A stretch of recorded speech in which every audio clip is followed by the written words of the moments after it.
morning.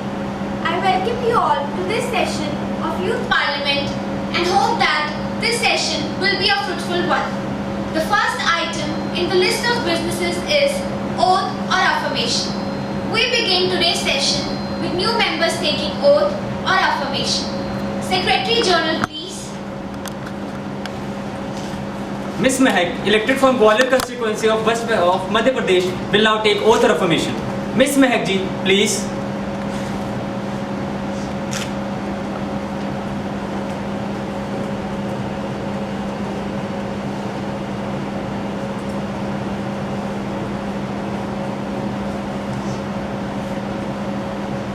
Ms. Mehak ji, would you like to take oath or affirmation? Oath, please, sir. In which language would you like to take oath? In Hindi, sir. मैं महक, जो किशोर सभा की सदस्य निर्वाचित हुई हूँ, सत्यनिष्ठा से प्रतिज्ञान करती हूँ कि मैं विधि द्वारा स्थापित भारत के संविधान के प्रति सच्ची श्रद्धा और निष्ठा रखूंगी तथा जिस पद को मैं ग्रहण करने वाली हूँ उसके कर्तव्यों का श्रद्धापूर्वक निर्वहन करूंगी।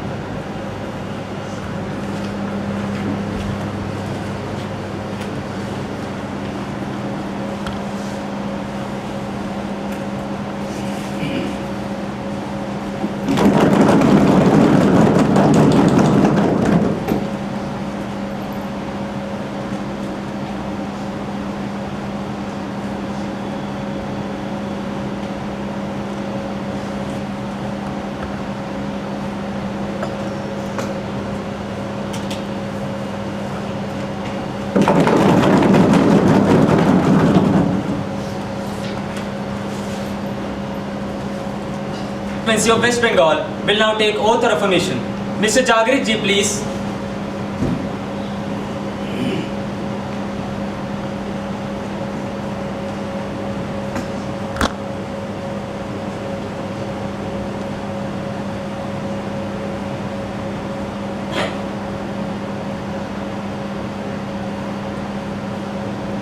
Mr. Jagrit ji, would you like to take oath or affirmation? I would like to take oath. In which language would you like to take oath? In English, please. I, Jagrit, having been elected a member of the lower house of the Youth Parliament, do swear in the name of God that I will bear true faith and allegiance to the Constitution of India and by law established that I will faithfully discharge the duty upon which I am about to enter.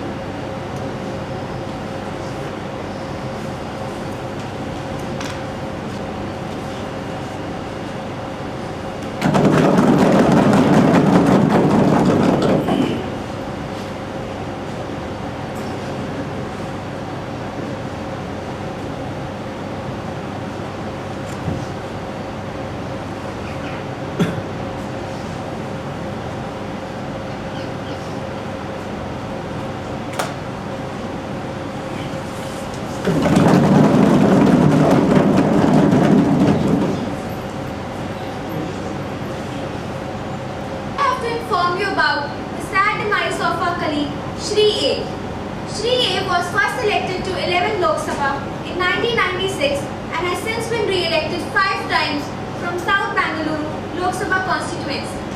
Shri A served as Union Minister of Chemical Fertilizers as well as Parliamentary Affairs Minister from 2014 to till his death in 2022. He was a diligent worker and able organizer who excelled in tasks assigned to him, both in party and government. As Parliamentary Affairs Minister, he was thorough with the rules and procedures of the lower house and was a great help in running the house. He is a major loss not just to party but to politics as whole. I, on the behalf of the house, express deep sorrow on his demise and pray to Almighty to give strength to the bereaved family, whose death has been deeply mourned by all of us. I am extremely saddened by the sudden demise of our valued colleague Shri A.J. He was a remarkable leader who entered the public life at an early age and went on to serve the society with utmost diligence and compassion. He was an able administrator who was really an asset for the party. He worked so hard to strengthen the party in Karnataka, particularly in Bengaluru and surrounding areas. He was always accessible to his constituents. I extend my deep condolences to his family. वो भी संयोजित करें। माननीय अध्यक्ष महोदय जी, मैं शोक संतृप्त परिवार को अपनी संवेदनाएं प्रेषित करने में स्वयं को और अपने दल को सहयोजित करना चाहते हैं। We deeply mourn the loss of our colleague Shri A, and I hope that the House will join me in sending condolences to the bereaved family. Now, the House may stand in silence for a while as a mark of respect to the memory of the departed.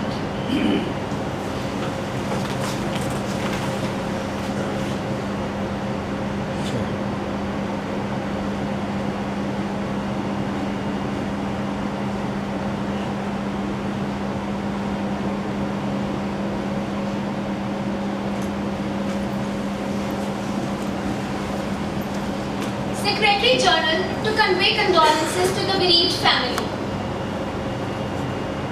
Yes, madam. Now, the House is adjourned to meet on Thursday, 10 November 2022.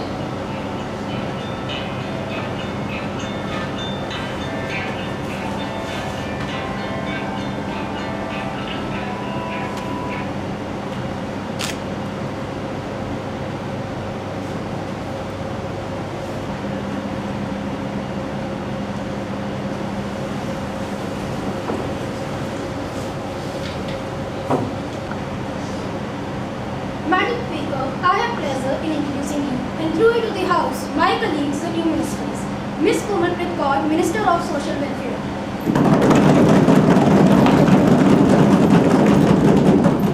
Mr. Harnanjot Singh, Minister of Corporate Affairs.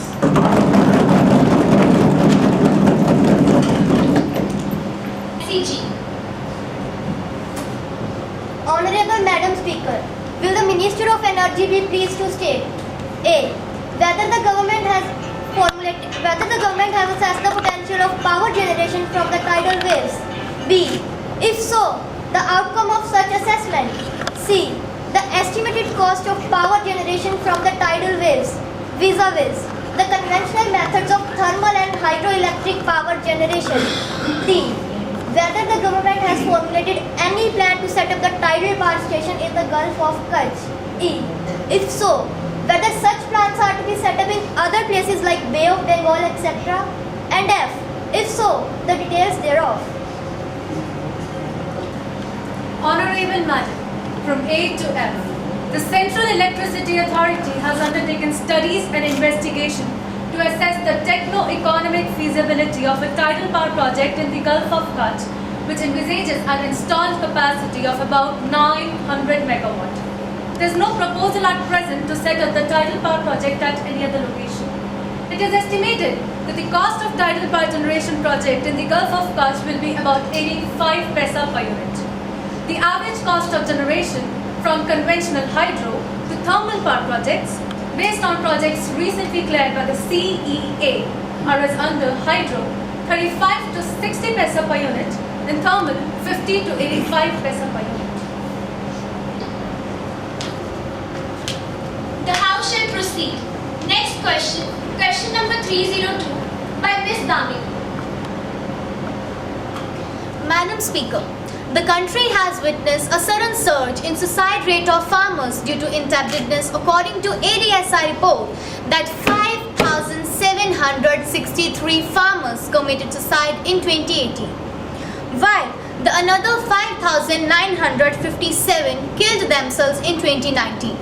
The report said that 5,579 farmers committed suicide in 2020. So will the Minister of Finance be pleased to state A. What are the steps government has taken to curb this menace? B. Why does the government not pool our resources for the welfare of indebted farmers by giving loan waivers? I want to say that, really, farming looks might easy when your plow is your pencil and you are 1,000 miles away from the wheat field. I'd like to thank honorable member for bringing such a critical issue to the floor of the House. The suicide by farmers is indeed an important concern for the country, and our government is taking sincere steps for the well-being of the farmers. It is important to understand that loan waivers will never help the farmers. Instead, it will lead to the perpetuation of the vicious poverty cycle. The incessant demand of opposition is just superficial, and they are raising it just to further their own political agendas. There are several reasons for the death of the farmers, like inclement weather, family issues, etc. And these are backed by the report of NCRB 2021. It cannot be abruptly put to halt. It is very necessary to chalk out a well-researched policy to counteract this. To help farmers, our government has introduced many social welfare schemes like interest-free loans, crop insurance, etc. And we are striving to achieve a double-fold increase in farmers' income by 2023. We are also focusing on technology-intensive farming. For that, we have collaborated with many technologically advanced countries. Today, on the floor of the House, I pledge to end the woeful blight which is creating a hell for our food provider. तो गिरकर उठते रहना, कुछ भी हो बस चलते रहना। ठोकरें कब तक रास्ता रोक पाएंगी? ठोकरें कब तक रास्ता रोक पाएंगी? अगर कोशिशों में जान हो तो किस्मत भी बदल जाए। Amini ji, the House shall proceed. Next question, question number 303 by Ms. Dheeraj Gupta. Will the Minister of Defence be pleased to state A. Whether the Ministry is aware of the United States of America's recently published Nuclear Posture Review, National Defense Strategy and National Security Strategy. B. If so, whether any study has been undertaken on the implication of these on India-US relations and India's national security. And C. The government's perception on the impact on India's national security. Honorable Speaker, Madam. Yes, the Ministry of Defence is aware of the United States of America's recently published Nuclear Posture Review, National Defense Strategy and National Security Strategy. The government is aware of the development that impact on national security and is taking all the steps to safeguard it. Next question, question number 304 by Ms. Priyanka. माननीय अध्यक्ष महोदय जी, क्या सूचना और प्रसारण मंत्री यह बताने की कृपा करेंगे क सरकार का दूरदर्शन चैनलों के कार्यक्रम में सुधार लाने हेतु नई रूपरेखा तैयार करने का विचार है ताकि वे निजी चैनलों से प्रतिस्पर्धा कर सकें। ख यदि हाँ तो तत्संबंधी ब्यौरा क्या है और वित्तीय और प्रशासनिक स्वायत्तता सहित इस संबंध में सरकार द्वारा अन्य क्या उपाय किए जा रहे हैं। माननीय अध्यक्ष महोदय, भाग क भारत के लोक सेवा प्रसारक होने के नाते दूरदर्शन की प्रोग्रामिंग लोकहित नामक स्वास्थ्य, शिक्षा, सशक्तिकरण, सामाजिक न्याय आदि से जुड़े मुद्दों पर केंद्रित है। मैं अपने विरोधी दल के लोगों को बताना चाहूंगी कि इस प्रकार दूरदर्शन के कार्यक्रमों की अन्य प्राइवेट चैनलों से तुलना नहीं की जा सकती है, क्योंकि दोनों अपने उद्देश्यों तथा प्रोग्रामिंग फॉर्मेटों में पूर्णतया भिन्न है। तथापि दूरदर्शन लोगों की पसंद का सर्वप्रधान चैनल बनने के लिए प्रभावशाली तथा सार्थक कार्यक्रम का प्रसारण करने के लिए प्रयासरत है।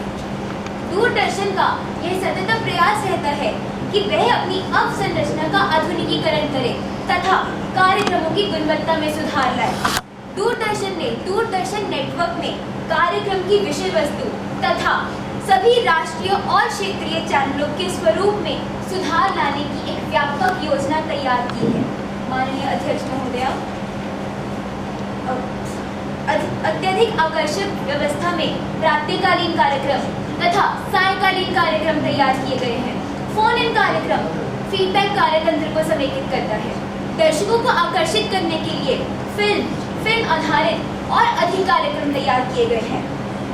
समाचार तथा समसामयिक कार्यक्रमों में अत्यधिक वृद्धि की गई है ताकि चैनल की विषय वस्तु में समग्र विस्तार किया जा सके। रचनात्मक एजेंसियों को पैनल में शामिल करने के प्रयास किए जा रहे हैं ताकि चैनल के बेहतर स्वरूप के लिए कार्य कर सके। माननीय अध्यक्ष महोदय, भाग ख प्रसार भारती भारतीय प्रसारण निगम 1990, जिसे दिनांक 12 सितंबर 1990 को अधिसूचित किया गया था के अनुसार प्रसार भारती की स्थापना एक स्वायत्त शासी निकाय के रूप में की गई है, जिसे भारत के लोगों के तथा भारतीय संसद के प्रति जिम्मेदार होने के नाते लोकतांत्रिक तरीके से अवश्य कार्य करना चाहिए। उक्त अधिनियम के अंतर्गत अपने कार्यों का प्रभावपूर्ण तरीके से निष्पादन करने के लिए निगम को सक्षम बनाने के उद्देश्य से भारत सरकार प्रसार भारती को राजस्व तथा पूंजीगत परियोजना दोनों के लिए सहायता अनुदान जारी करती है। प्रसार भारती को विषय वस्तु सृजन तथा उसके प्रचार प्रसार सहित पूर्ण कार्यात्मक स्वायत्तता भी प्रदान की गई है। अध्यक्ष महोदया, धारा 11 में संशोधन करके प्रसार भारती में संबद्ध प्रतिनियुक्ति पर कार्यरत सरकारी कर्मचारियों सहित उसके सभी कर्मचारियों पर प्रबंध संबंधी संपूर्ण शक्तियां प्रदान की गई हैं। कमल, you wish to say anything? Honorable Madam, a serious breach of privilege has been committed by the Honorable Minister of Human Resource and Development, who talked about the policy statements related to Kendriya Vidyalaya outside the Parliament when the House is in the session. Mr. Deep Kamal, have you given prior notice of your concern earlier? You may give due notice and I shall consider it. You cannot spring a surprise on me like this. Ma'am, I have already given the notice of it at 10 a.m. today. It will be examined when it comes to me and I shall let you know my decision. Now, papers to be laid on the table. Honorable Minister of Commerce and Industry to lay down his papers on the table. Honorable Madam, I beg to lay the papers on the table of the House. First, reviewed by the Government of the Working of Madras Special Economic Zone Authority, Chennai for the year 2016-2017. Second, Statics and Mobile Pressure Vessel Route 2018 published in notification number GSR 388-E in Gazettes of India dated 23rd April 2018 under the subsection clause 8 of the section 18 of the Explosives Act 1884. Secretary General to report message from the upper chamber of the House. Madam, I have to report the following message received from the Secretary of the Upper Chamber of the Youth Parliament. I am directed to enclose the copy of the National Sports University Bill which has been passed by the Upper Chamber of the Youth Parliament on its sitting held on 4th August 2018. Secretary General to lay on the table a copy of the bill passed by the upper chamber. Madam, I lay on the table of the House the copy of the National Sports University Bill which has been passed by the Upper Chamber of the Youth Parliament. Honorable members, I have to make an announcement. On my own behalf of the honorable members of the House, I have a great pleasure in extending a warm welcome to Miss Neha from Islamic Consultative Assembly, Honorable Member of the Parliament of Canada, Miss Gunika, who is on their visit to India as our honored guest. It is a very high-powered delegation. They are now seated in special box. We convey them a happy and memorable stay in our country and best wishes to the citizens of both the countries. A notice has been moved by Honorable Member Mr. Aditya Bansalji under Rule 193 for short duration discussion. In the view of urgency and public importance of the matter, the permission is accorded to Mr. Aditya Bansalji for short duration discussions. Honorable Madam Speaker, will the Minister of Tourism be pleased to state A. The foreign exchange earnings earned from tourists during last 2 years year-wise, and B. The name of 5 countries on the top from the point of view of tourist arrival in India. Honorable Minister of Tourism. Honorable Madam, A. The estimated foreign exchange earnings from tourism during last 3 years were as follows: in 2019 to 20, $191 billion, and in 2020 to 21, $122 billion. B. The 5 countries on top in terms of tourist arrival in India during 2020 were 6.33 million. Bangladesh, United States of America, United Kingdom, Canada, and Russia in that order. Ms. Gaurika. Honorable Madam, will our Minister be pleased to state what is the number of tourist arrival from different countries with foreign exchange earned, and from which country we earned the highest exchange in matter of tourist arrivals? Honorable Minister of Tourism. Honorable Madam, in this statement, I have given the name of 5 countries foreign exchange earned in 2020 from different countries in thousands is like this: Bangladesh 549.27, UK 291.87 and USA 394.09. Tourist travels has increased accordingly. Miss Tanveer. Honorable Speaker Madam, what is the number of tourists from the USSR with foreign exchange earned? What are the special steps taken by the government to attract the tourists? Honorable Minister of Tourism, please. Honorable Madam, recently with the USSR, steps have been taken at different level for tourist exchange promotion. I do not have the exact figure, but last year we started an exchange promotion program with the USSR and other places. We are trying to attract more and more tourists from the USSR. Country-wise estimate of exchange promotion program is not available. Miss Tanika. Honorable Madam, may I know whether the Minister of Tourism has made any study to find out what is Indian potential for attracting foreign tourists? If so, may I know to what this extent have been utilized successfully by us up till now? Honorable Minister of Tourism. Honorable Madam, India has the greatest tourist potential in the world because we have got a number of all archaeological monuments. We have got tourist facilities which have been created after the creation of this ministry in 1985. We have got 18 overseas officers to provide facilities to the tourists who come to India.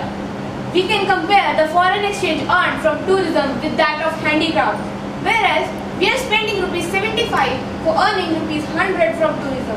That shows that tourism earns a lot for our country. The tourist infrastructure which has been built up in our country over the years will attract a lot of tourists.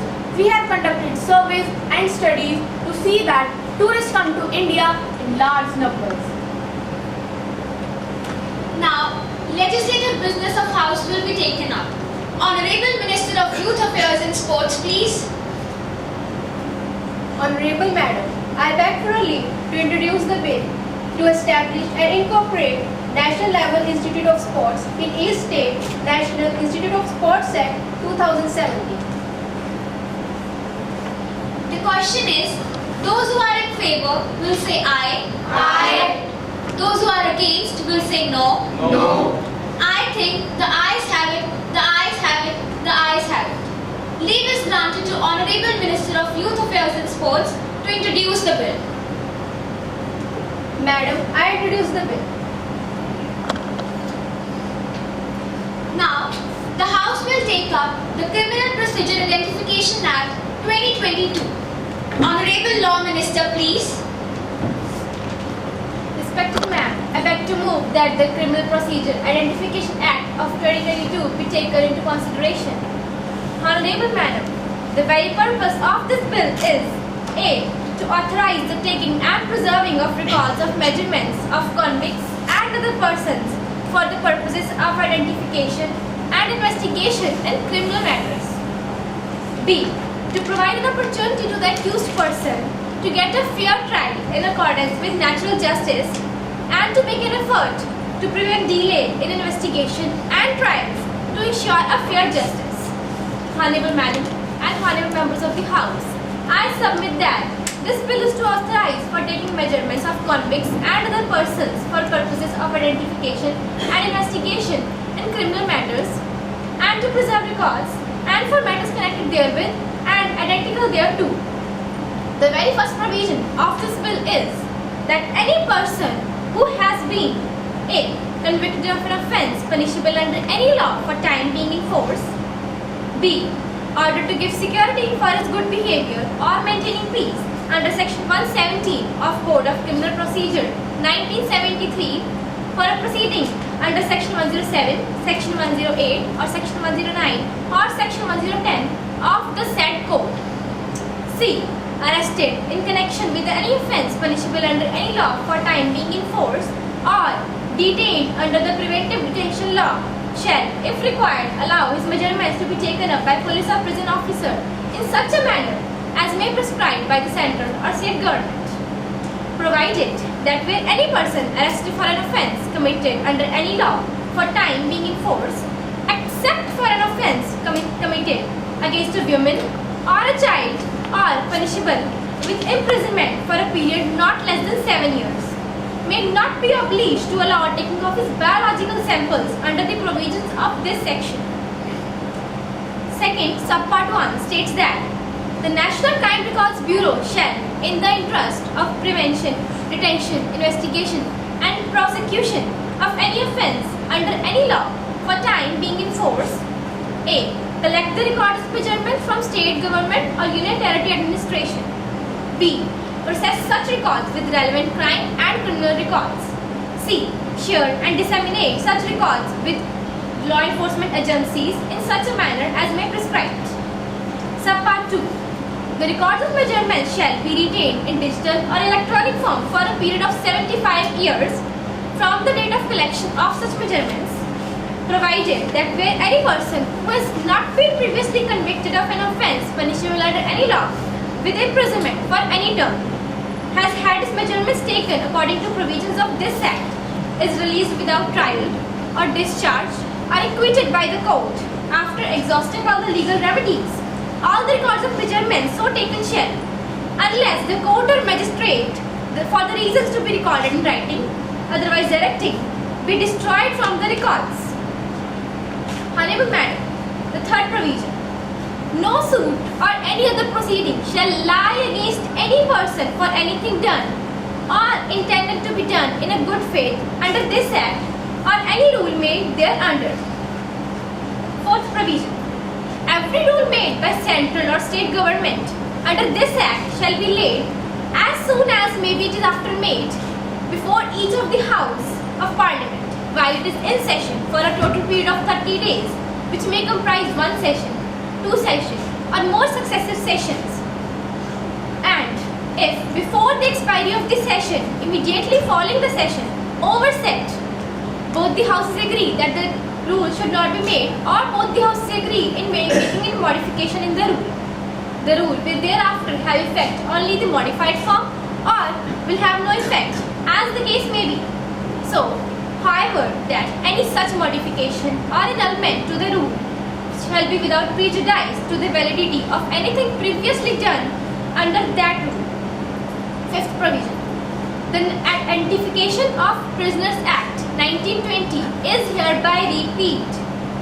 Notwithstanding such repeal, anything done, any action taken or purported to have done or taken, including any rule, regulation or any proceeding taken, any rule made or any direction given, or any penalty or fine imposed under the repealed Act, as insofar it is not inconsistent with the provisions of this Act, be deemed to have been done or taken according to corresponding provisions of this Act.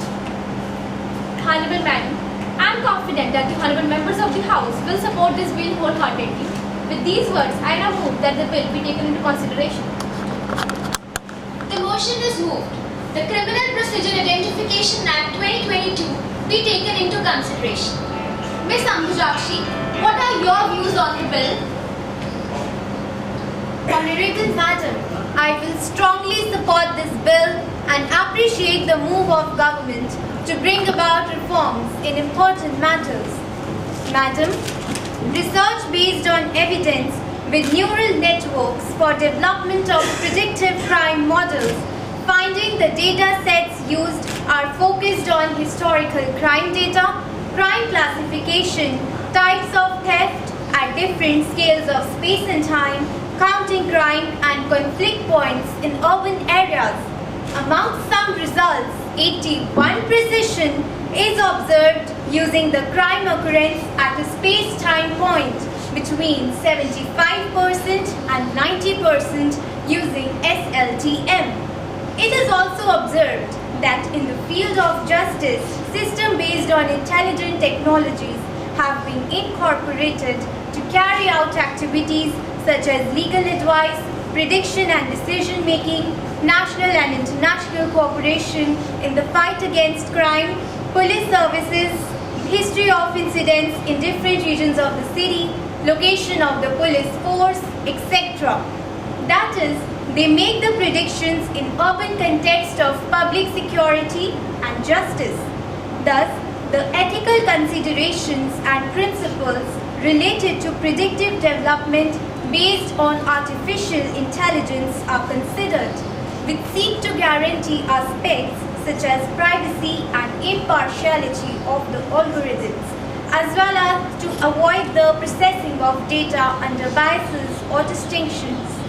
Therefore, the scenario for development, research, and operation of predictive crime solutions with these neural networks and artificial intelligence in urban context is viable and necessary, representing an innovative and effective alternative that contributes to the attention of insecurity. Honorable Speaker Madam, I will oppose the bill. Despite having focus on technological advancement, the bill suffers from major two fundamental concerns that are strong ground to challenge its validity. Firstly, the 2022 bill does not define as how these measurements have to be taken, and after taking these measurements, how they have to be analyzed and further utilized in a criminal investigation. The word analysis is used in the context is vague and undefined, as there is no certainty that how much collected can be analyzed and further what all data can be generated through the analysis of such measurements. Honorable Speaker Madam, the second issue and the foremost issue is the structural capacity. As the 2022 bill does not define that who have the accountability, who have the responsibility to collect such records. The NCRB, National Crime Records Bureau, shall be responsible for the collection and administration of such records in consonance with state government, union territory administration, or with any other law enforcement agencies. It is to be set up that NCRB was function as a repository, and there is no any wing, there is no any department which have the responsibility to collect the biological samples. To collect such records, the center and state forensic laboratories are there, and these laboratories are playing a very substantial role, but yet they are in a very limited number. Honorable Speaker Madam, at last, I just only want to say that the manner of collection of these measurements can lead to a disadvantage for the criminal investigation.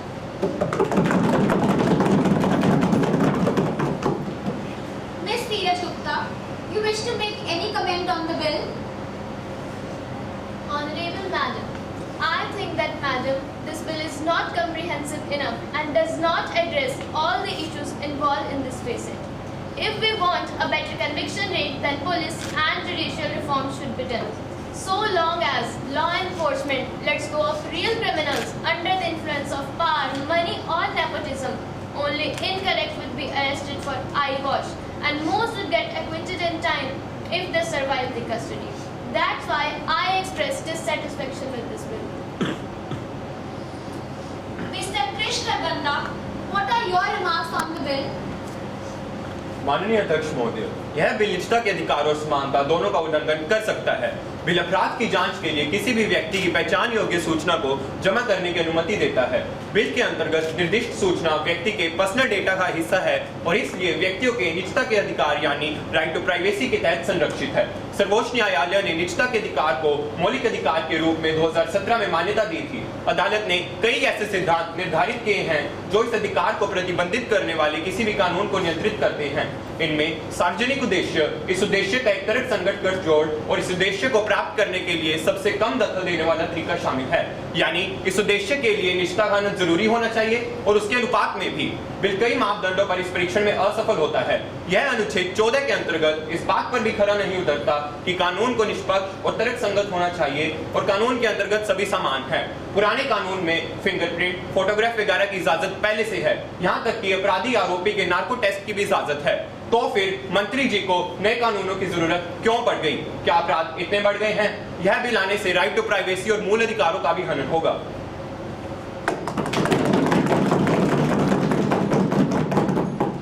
Mr. Aditya Bansal ji, will you please enlighten the House with your remarks on the bill? Honorable Madam, I am grateful to you for giving me the opportunity to represent my views on the topic. I support the bill so far as entry to all is concerned because I think we live in the 21st century and it is a necessity माननीय अध्यक्ष महोदय, तकनीकी तरक्की के साथ दूसरी पैमाइशें भी अपराध की जांच में उपयोगी साबित हुई हैं। डीएनए टेक्नोलॉजी रेगुलेशन बिल 2019 इस उद्देश्य के लिए डीएनए टेक्नोलॉजी के इस्तेमाल के लिए फ्रेमवर्क प्रदान करता है। 1980 में भारतीय विधि आयोग ने 1920 के एक्ट की समीक्षा करते हुए कहा था कि अपराध की जांच की आधुनिक प्रवृत्तियों को देखते हुए इसमें संशोधन लाने की जरूरत है। अध्यक्ष महोदय, मार्च 2003 में आपराधिक न्याय प्रणाली के सुधारों पर गणित एक्सपर्ट कमेटी ने 1920 के एक्ट में संशोधन का सुझाव दिया था ताकि मजिस्ट्रेट को यह अधिकार दिया जा सके कि वे डीएनए के लिए खून के सैंपल, पाल, लार और सीमेंट जैसे डेटा को इकट्ठा करने का आदेश दे सकें। Miss Tanika, what is your opinion on the bill? Honorable Madam, firstly I would like to say that I fully agree with my learned colleague Mr. Aditya Ji. I support this bill since it is in accordance with the constitutional value. The data collection in criminal justice will help legal experts in several ways. For example, DNA and fingerprint can be stored in database and used to identify suspect more quickly. It will also help in law enforcement recognize crime trends and take appropriate action. Honorable Madam, Criminal Procedure Identification Bill 2022 will authorize taking measurement of convict or a person or a purpose of identification or investigation in criminal matters or to preserve report. It will also provide legal sanction for taking appropriate body measurement of a person who is required to give such measurements. I strongly support the passage of this bill.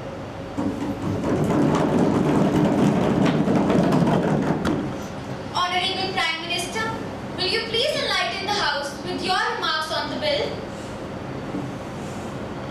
माननीय अध्यक्ष महोदय, इस अधिनियम के कानून बनने से police को अपराध में अपराधियों और दोषियों की बायोलॉजिकल और शारीरिक सैंपल लेने का अधिकार मिल जाएगा। यह अधिनियम बंदियों की पहचान अधिनियम 1920 का स्थान लेगा। न केवल पुलिस को अपराधियों के बायोलॉजिकल और शारीरिक सैंपल लेने का अधिकार मिलेगा, बल्कि मैजिस्ट्रेट को किसी अपराध की जांच में मदद के लिए किसी व्यक्ति के मामले में या फिर उनकी तस्वीरें लेने का आदेश देने का अधिकार भी प्रदान होगा। व्यक्ति के बरी होने की स्थिति में यह सारा डेटा नष्ट कर दिया जाएगा और सरकार यह सुनिश्चित करेगी कि बिल में किसी भी प्रकार की कोई खामियां ना हो जिससे कि किसी के भी निजता या मानव अधिकारों का हनन हो। मैं यह आश्वस्त करती हूँ कि किसी की भी निजता का हनन नहीं होगा और एकत्र किया गया सारा डेटा पूरी तरह से सुरक्षित रहेगा। इसमें कुछ ऐसे सख्त प्रावधानों को भी तय किया गया है जिससे कि मानव अधिकारों को इसमें कुछ ऐसे सख्त प्रावधानों को भी तय किया गया है जिससे कि जांच अधिकारी अपराधियों से हर वक्त 2 कदम आगे रह सके। किसी भी सदस्य ने इस बात का जिक्र नहीं किया कि हमारे देश में सजा की दर कम है और इसे बढ़ाया जाना चाहिए। हमारे देश का कानून अन्य देशों की तुलना में सख्ती के मामले में बच्चा है। दक्षिण अफ्रीका, अमेरिका, ऑस्ट्रेलिया, ब्रिटेन जैसे देशों में कड़े कानून है और यही वजह है कि वहाँ सजा की दर बेहतर है। इसका उद्देश्य केवल 100 साल पुराने कानून में तकनीकी प्रगति को शामिल कर हमारे देश की जांच प्रक्रिया को मजबूत बनाना है। Regulation shall be given due importance. And now I hope that the honorable members of the House must have been satisfied. I once again thank you for your support and seek your cooperation in implementing these measures. I now request the House to pass this bill with a thumping majority. The question is, the Criminal Procedure Identification Act 2022 be taken into consideration. Those who are in favor will say aye. Aye. Those who are against will say no. No. I think the ayes have it, the ayes have it, the ayes have it. The Criminal Procedure Identification Act 2022 be taken into consideration. Now, clause by clause consideration of the bill. The question is, clause 2 to 11 stands part of the bill. Those who are in favor will say aye. Aye. Those who are against will say no. No. I think the ayes have it, the ayes have it, the ayes have it. The motion is moved. Clause 2 to 11 stands part of the bill. The question is, the enacting formula. title and clause 1 stands part of the bill. Those who are in favor will say aye. Aye. Those who are against will say no. No.